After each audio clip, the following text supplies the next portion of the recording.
Welcome to BCC knowledge hub channel. I doctor M K Ansari फिर से आपके लिए एक नए लेक्चर के साथ हाजिर हैं।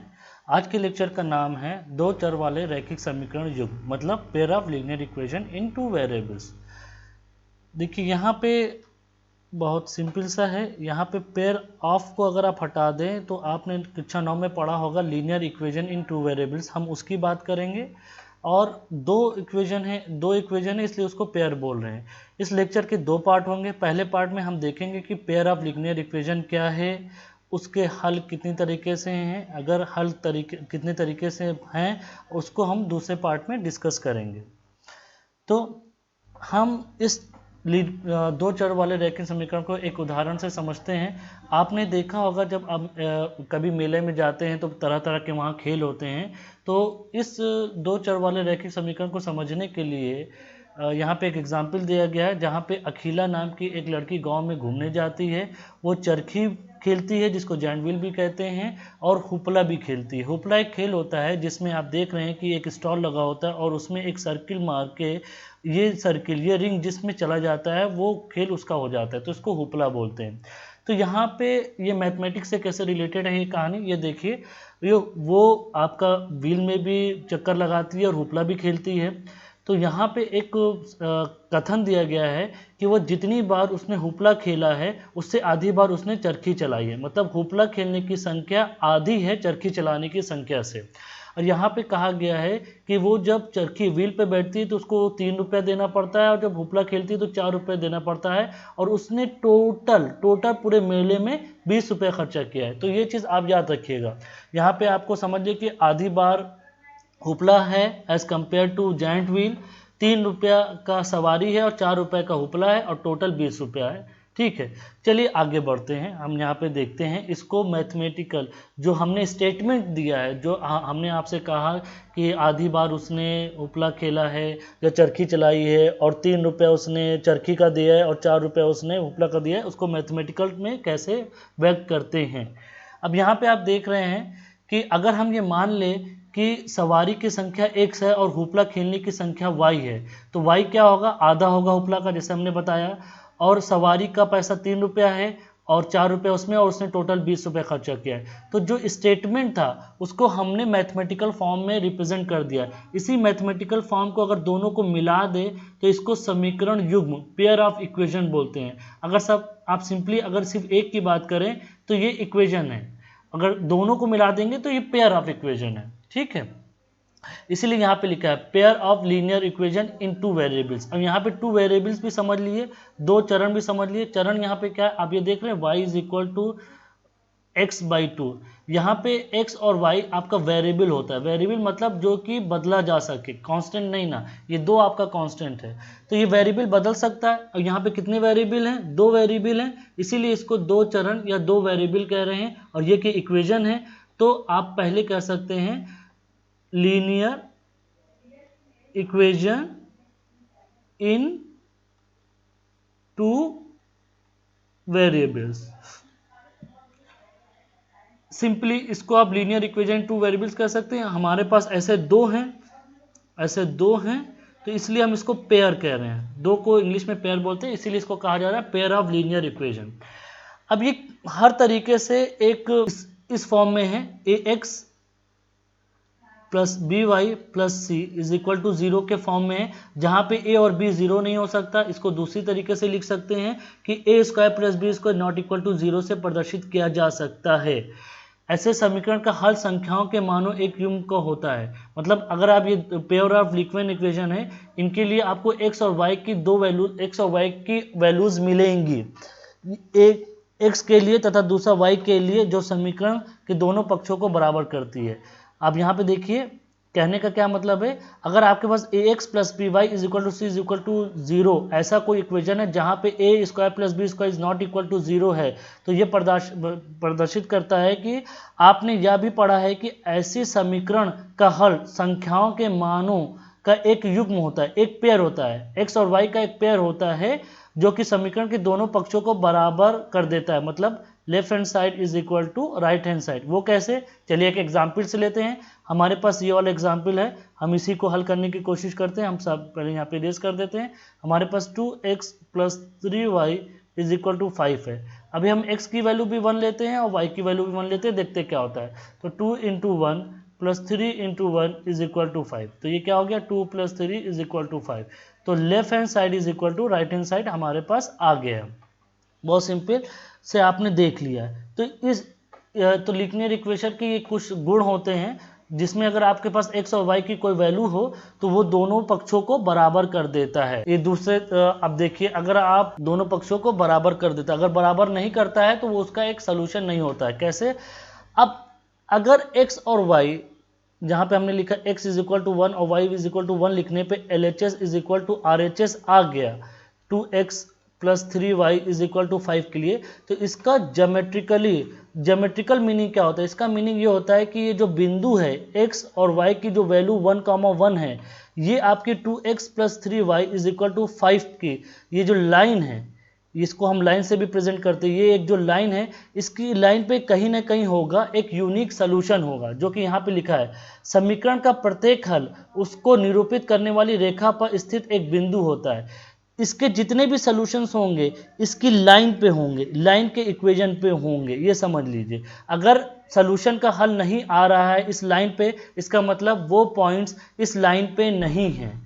अगर LHS = RHS x and y की किसी वैल्यू के लिए हुआ है, इसका मतलब ये पॉइंट्स इस लाइन पे मौजूद हैं। एकदम सिंपल सा एक बात है ये। चलिए आगे बढ़ते हैं। अब देखिए यहाँ पे आपको दिखाया गया, अब ऊपर दिए गए समीकरण 1 और 2 को लीजिए। किस समीकरण की बात कर रहे हैं? y = x/2, 3x + 4y = 2 की बात कर रहे हैं। समीकरण को लीजिए, ठीक है।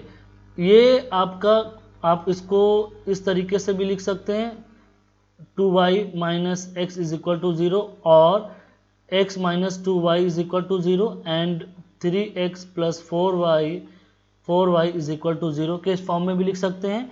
तो ये एक हुआ, ये 2 हुआ। इसको अगर आप देखें तो कुछ इस तरीके से भी हो सकता है ax1 +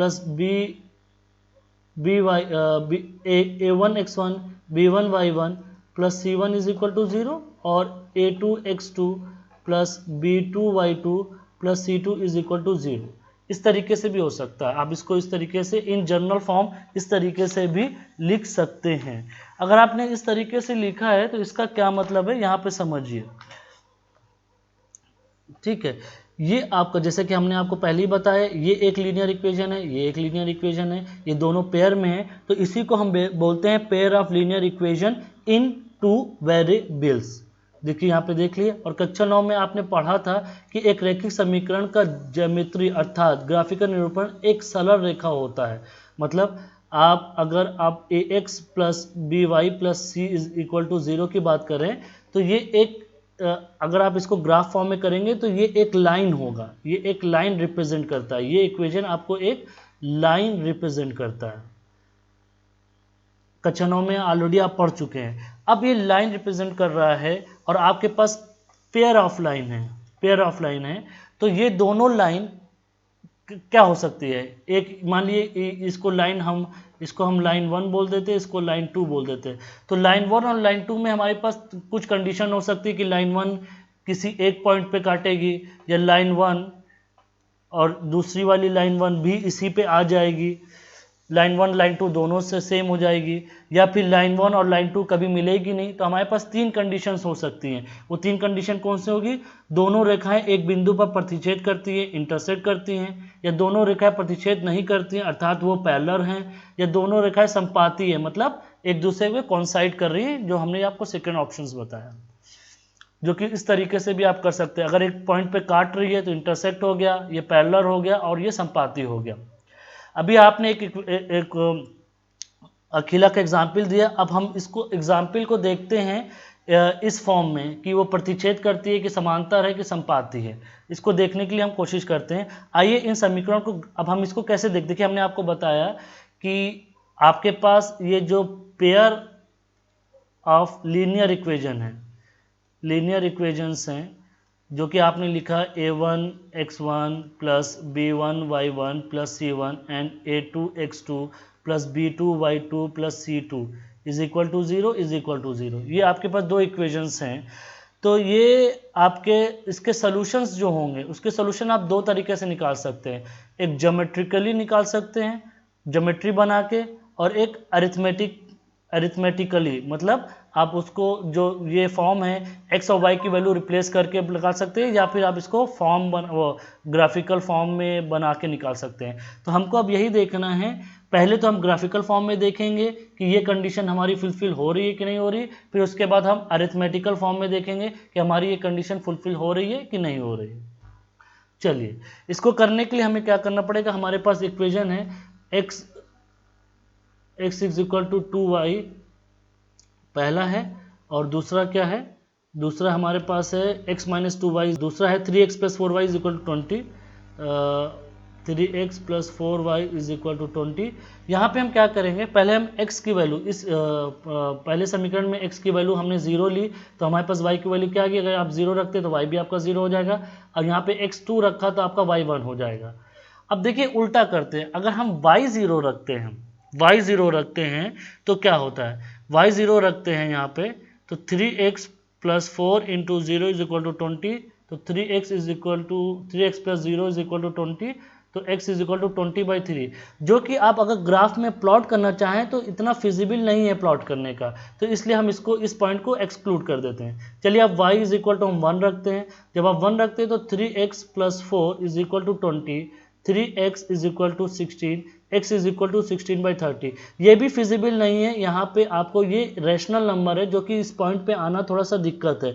चलिए हम y इज इक्वल टू 2 रखते हैं, जब आप 2 रखते हैं तो तब क्या होता है, 3x plus 8 is equal to 20, तो 3x is equal to 12 implies that x is equal to 4। तो हम यहाँ पे y की वैल्यू 2 रख के देखते हैं तो 4 आता है, 0 रख के देखते हैं 20/3, और यहाँ पे y की वैल्यू 5 भी रखते हैं तो 0 आता है। तो इस तरीके से हमको दो पॉइंट्स मिल जाते हैं, यहाँ पे 5 के लिए, 2 के लिए y की वैल्यू 0 और 4 आ जाती है। तो आप देख रहे हैं कि अगर आप इसको प्लॉट करते हैं, इसकी वैल्यू को, तो आप देख रहे हैं बिंदु a 0,0 मिल रहा है, फिर b 2,1 है, और p ये वाली p 0,5 है, और q 4 को अलंकित करती है।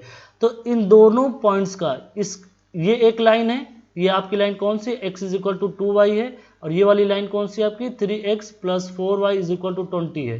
तो ये आपका क्या है, ये आपकी AB लाइन है, और ये आपकी PQ लाइन है। तो आप देख रहे हैं जब AB लाइन और PQ लाइन हमने बनाया तो वो एक पॉइंट पे इंटरसेक्ट करती है, जो पॉइंट पे इंटरसेक्ट करी उसकी वैल्यू क्या है 4,2।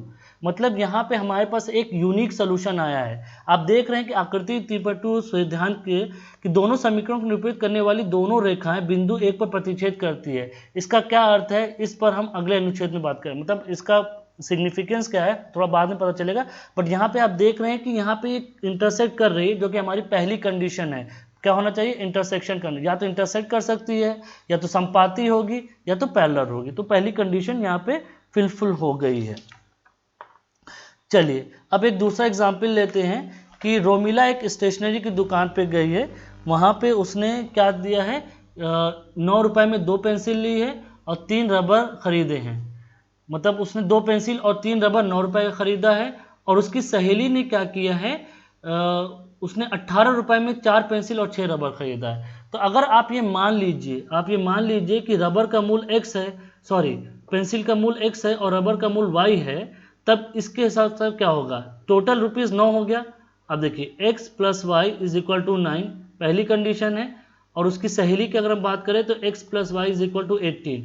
तो इसने कितनी पेंसिल खरीदी, 2, इसने कितना रबर खरीदा, 3, इसने कितनी पेंसिल खरीदी, 4, और इसने कितना रबर खरीदा, 6। अब इसको अगर आप सॉल्व करें तो क्या इक्वेशन बना, 2x plus 3y is equal to 9 और 4x plus 6y is equal to 18। ये समीकरण 1 है, ये समीकरण 2 है। अब इसको हम हल करते हैं। पहले समीकरण में हमने देखा इंटरसेक्ट कर रही है, दूसरी कंडीशन क्या हो सकती है, संपाती हो सकती है, और तीसरी कंडीशन क्या हो सकती है, समांतर हो सकती है। चलिए अब आगे देखते हैं, इसका भी इक्वेशन बन गया। हम पहले इक्वेशन में x की वैल्यू 0 रखते हैं, जब आप इसको 0 रखते हैं तो y इज इक्वल टू 3 हो जाता है, जो कि यहाँ पे आ गया। अब x की वैल्यू 4.5 रखते हैं तो ये 0 आ जाता है। तो अगर आप इसको ग्राफिकली रिप्रेजेंट करें तो 4.5 यहाँ पे आया, ये 0 हो गया और 0,3, तो ये एक लाइन खींच गई। ये आपकी लाइन कौन सी हो गई अभी? 2x + 3y = 9 हो गई। चलिए अब हम यहाँ पे इस इक्वेशन की बात करते हैं, इसलिए हमने ग्रीन कलर ले लिया ताकि आपको डिफ्रेंशिएट कर सकूँ। x की वैल्यू 0 लिया तो y की वैल्यू 3 आ गई, x की वैल्यू 3 लिया तो y की वैल्यू 1 आ गई। तो ये x की वैल्यू 0 यहाँ पे है, यहाँ पे y 3 आ गया। अब यहाँ पे x की वैल्यू 3 है यहाँ पे और y की वैल्यू 1 आ गई, तो ये यहाँ पे आ गया। अब आप देख रहे हैं कि ये यहाँ पे जा रहा है, इसका मतलब ये लाइन इसी के ऊपर है, मतलब ये दो पॉइंट्स हैं इसी के ऊपर पैरेलल चल रही है। एक आपकी लाइन बड़ी वाली, इसको अगर हम P1 मान लें और इसको P2 मान लें तो ये P1 आपकी ये वाली हो गई P1 और इसी के ऊपर P2 है। इसका मतलब ये एक दूसरे के ऊपर कोइंसाइड कर रही है, मतलब संपाती है। तो इस समीकरण का हल जो आपका संपाती शो कर रहा है, ठीक है, ये हमने ग्राफिकली प्रूव कर दिया, एक दूसरे के ऊपर आ रहे हैं। तीसरा समीकरण लेते हैं कि दो रेल पटरियां, आपने देखा होगा स्टेशन जाते हैं तो दो पटरियां एक साथ जाती है, तो कभी आपने बाहर निकल के देखा कि कहीं पे वो मिल रही हैं क्या? वो कहीं नहीं मिलती, वो एक दूसरे के पैरेलल हमेशा चलती रहती हैं। वही हमको ग्राफिकली प्रूव करना है कि पैरेलल कब होंगी। अब ये समीकरण हमको दिया गया है, हम कलर चेंज कर लेते हैं। ये हमको समीकरण दिया गया है x + 2y - 4 = 0 और 2x + 4y - 12 = 0। अब हमने फिर वही अपना काम किया, यहाँ पे हमने x की वैल्यू 0 रखी तो y हमारा कितना आ गया 2 और y की फिर हमने उसको इक्वेशन बना के हमको एक x की कुछ वैल्यूज चाहिए थी, एक ग्राफ खींच सके। तो पहला ग्राफ आप ये देख रहे हैं और दूसरा ग्राफ ये देख रहे हैं, तो ये दोनों एक दूसरे के पैरेलल हैं। आप चाहे जो भी करिए ये कहीं पे भी जाके मिलने वाले नहीं हैं, तो इस कंडीशन को हम कहते हैं पैरेलल लाइंस। तो आपने ग्राफिकली देख लिया कि लाइन कब इंटरसेक्ट करेगी, कब कोइंसाइड करेगी, कब पैरेलल होगी। ये तीनों आपने ग्राफिकली देख लिया। उसके लिए आपको क्या करना पड़ेगा, x और y की कुछ वैल्यूज रखनी पड़ेगी। जब आप वैल्यूज रखेंगे तो आपको पता चल जाएगा कि आपकी लाइंस कब पैरेलल होंगी, कब कोइंसाइड करेगी, कब इंटरसेक्ट होगी, वो भी ज्योमेट्रिकली आपने देख लिया, ठीक है। चलिए अब यहाँ पे आप देखिए रैखिक समीकरण युग्म का ग्राफिकी विधि से हल। अब हमको इसको हल करना है। अभी तक आपने कंडीशंस देखी हैं कि कब कंडीशन में आपका इंटरसेक्ट कर रही है, कब कोइंसाइड कर रही है, कब आपकी पैरेलल है। अगर ये सब हो रहा है तो आप इसको प्रूफ कैसे करेंगे, यह हमें देखना पड़ेगा, ठीक है। तो आपने देख लिया कि पिछले अध्याय में हमने क्या देखा कि जैसे कि हमने आपको बताया कि लाइन कब इंटरसेक्ट करी, कब कोइंसाइड करी, कब पैरेलल है। तो अब हम देखेंगे यहाँ पे, अब हम क्या देखेंगे कि समांतर हो सकती है, हमने बता दिया। क्या हम इन्हें प्रत्येक स्थिति में, अब हमें इसका सलूशन चाहिए। सलूशन का मतलब क्या है, हमें कुछ x एंड y की वैल्यूज चाहिए जिससे हम उसको सॉल्व कर सकें।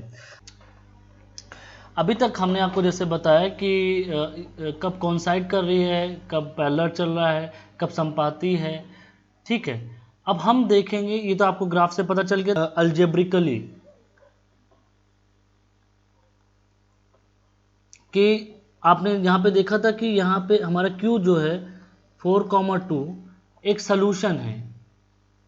ये आपकी इस लाइन पे भी आता है, पहली वाली x - 2y = और 3x - 4y = दोनों पे आता है।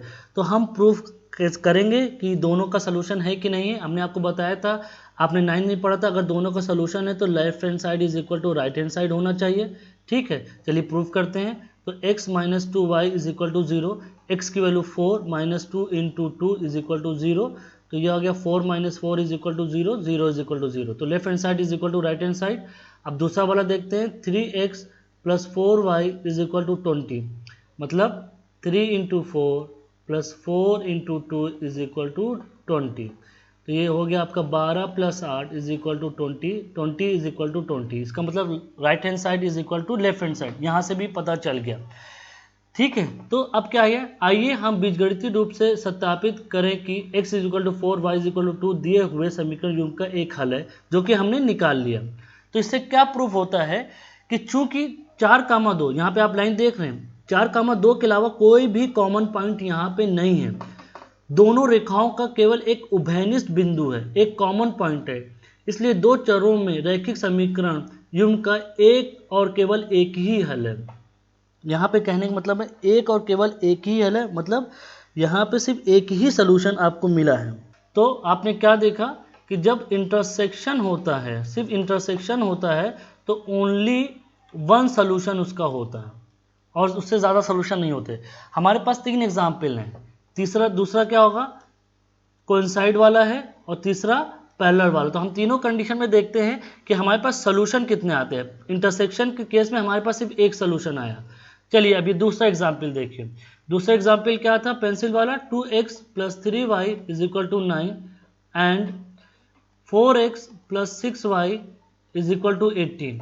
अब इसके हल में आपने देखा था कि दोनों यहाँ पे हमारे पास 2 पॉइंट्स आए थे, या ये कहे कि ये एक लाइन के ऊपर ही दूसरी लाइन थी।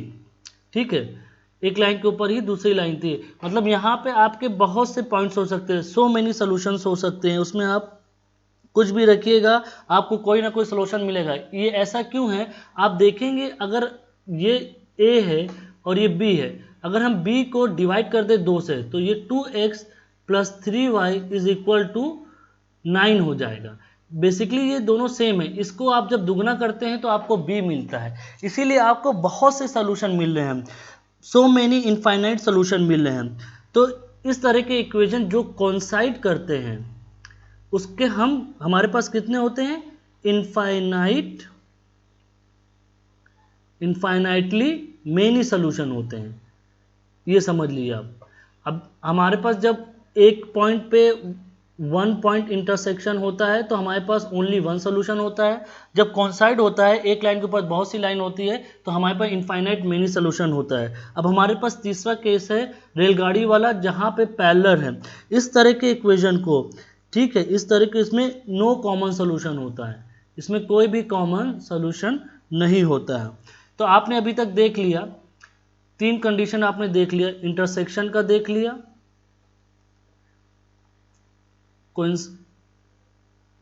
कोइंसाइड का देख लिया, और किसका देख लिया आपने, पैरेलल का देख लिया।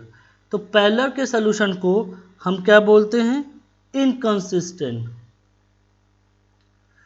और ये दोनों आपका कंसिस्टेंट होता है, कंसिस्टेंट सॉल्यूशन होता है। इसमें 1 सॉल्यूशन होता है, ओनली 1 सॉल्यूशन। इसमें इनफाइनाइट मेनी सॉल्यूशन होता है।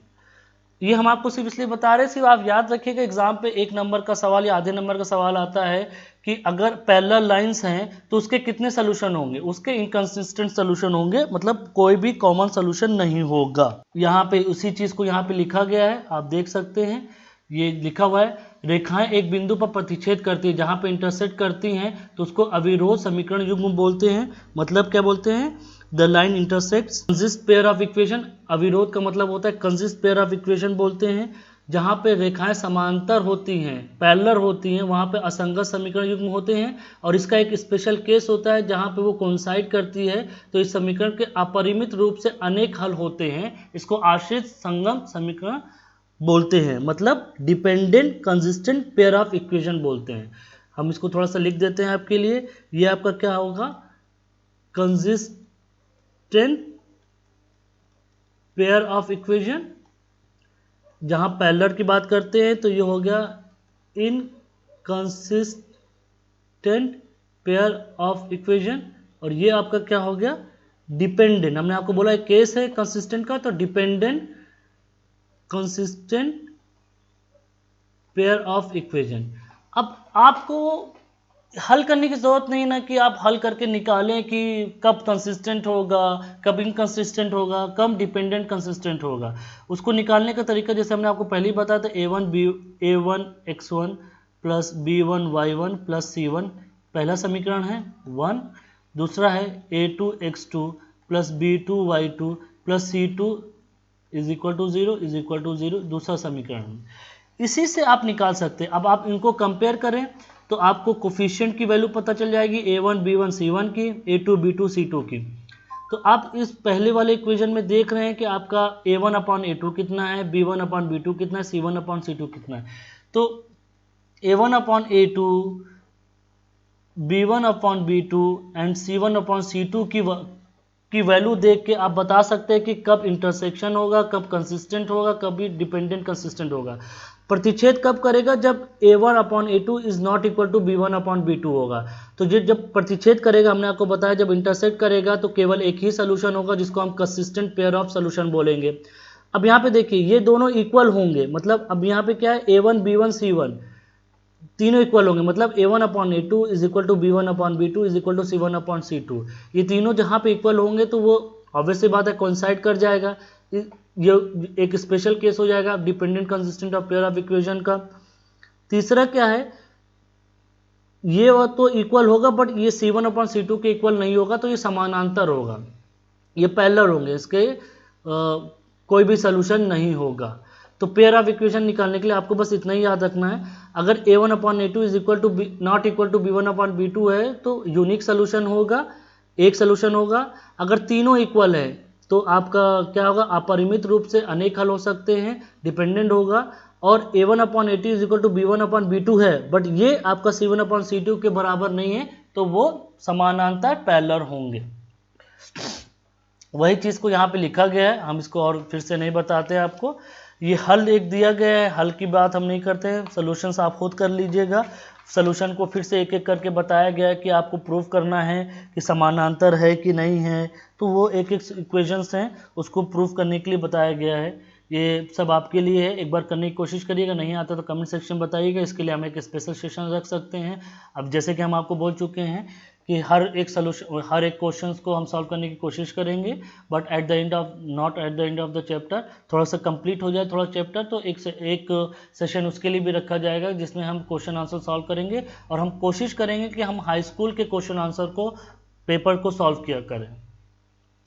उसी का यहाँ पे आपको दिया गया है, बहुत से क्वेश्चन हैं उसको करने की कोशिश करिए। इसी के आगे बढ़ते हुए हम अब देखते हैं कि एक रेखीय समीकरण युग्म के हल करने की बीजगणितीय विधि। मतलब अभी आपने क्या देखा, आपने ग्राफिकली इसको प्रूव करने की कोशिश की। अब हम अलजेब्रिकल मेथड जो होगा, जिसमें हमारे पास 3 मेथड हैं, हमने आपको बताया 3 मेथड कौन कौन से होंगे, substitution, elimination and cross multiplication. कुछ हो सकता हो कि अभी पार्ट में इस पार्ट 1 में कराया जाए और कुछ पार्ट 2 में चले जाएंगे, ठीक है। तो आराम से देखिए कि हम एक एक इक्वेशन को कैसे कैसे करते हैं। तो पहला हमारे पास सब्स्टिट्यूशन मेथड है, हम उस पर कंसंट्रेट करते हैं। तो अभी हमारे पास एक इक्वेशन है 7x minus 15y is equal to 2x plus 2y is equal to 3। आप क्या समझते हैं प्रतिस्थापन विधि से, सब्स्टिट्यूशन से? सब्स्टिट्यूशन बेसिकली बहुत आसान है। एक यहाँ पे हमारे पास कितने वेरिएबल्स हैं, 2, कौन कौन से, x और y। तो हम किसी एक की वैल्यू किसी दूसरे में रख देंगे, वहाँ यही लिखा हुआ है चरण 1, चरण 2 और चरण 3 में हम किस तरीके से करेंगे, जो कि यहाँ पे भी दिखाया गया है, उसको पूरा एक्सप्लेन किया गया है। इस पर हम नहीं जाते हैं, हम आपको सिंपल वर्ड्स में समझा देते हैं आराम से कि आपको करने क्या वाले हैं। हम सब्स्टिट्यूशन करने वाले हैं, ठीक है। सब्स्टिट्यूशन करिए, कैसे करना है, 7x minus 15y is equal to 2x plus 2y is equal to 3। हम x की वैल्यू या तो y में रखेंगे या तो y की वैल्यू x में रखेंगे, ये हमारे ऊपर है। चलिए हम पहले चरण में क्या करते हैं, पहले चरण में हम क्या करते हैं कि x plus 2y is equal to 3 है, इसको हम इस तरीके से लिख सकते हैं x is equal to 3 minus 2y। ये समीकरण 1 है, समीकरण 2 है। तो हम x की वैल्यू समीकरण 1 में लिखते हैं। समीकरण 1 में x बराबर 3 माइनस 2y रखने पर या प्रतिस्थापित करने पर, तो अभी क्या हो गया, 7x कितना हमारा 3 minus 2y minus 15y is equal to 2। तो ये 21 माइनस 14 अलजेब्रिकल फॉर्म होता है आपका, इज इक्वल टू 2।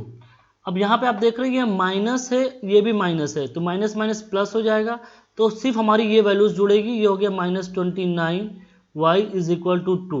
तो minus 29y is equal to 2, हम इसको इधर ले जाएंगे तो ये माइनस 21 हो जाएगा। तो minus 29y is equal to आपका ये माइनस 19 हो गया। अब आप यहाँ पे देख रहे हैं कि y इज इक्वल टू, ये माइनस माइनस हट जाएगा, 19 डिवाइडेड बाई 29। तो y की एक वैल्यू हमारे पास 19 डिवाइडेड बाई 29 आ गई। अब इस y की वैल्यू उठा के हम इस समीकरण a में रख देंगे। तो आप जब समीकरण a में रखेंगे तो फिर क्या होता है, देखिए x minus 3 minus x is equal to 3 minus 2 into 19 by 29। तो ये कितना हो गया, ये आपका कितना हो गया, x is equal to 3 minus 38 divided by 29। इसको आप सॉल्व करेंगे तो x is equal to 49 divided by 29 आपका आ जाएगा। तो आपकी x की दो वैल्यू निकली, कौन कौन सी, x is equal to 49 by 29 और y is equal to 19 by 29। यही आपकी विधि, इसी को हम प्रतिस्थापित विधि कहते हैं कि जिसमें आप x या y की वैल्यू को दूसरे समीकरण में रख के उसकी वैल्यू निकाल लें। अगर हम आपसे कहें कि इसको ग्राफिकली अगर आपको सॉल्व करना है तो कैसे करेंगे, हम आपको थोड़ा सा हिंट देते हैं, या फिर क्योंकि आप ऑलरेडी पढ़ चुके हैं तो हम इसीलिए आपको वो थोड़ा सा बताना चाहते हैं।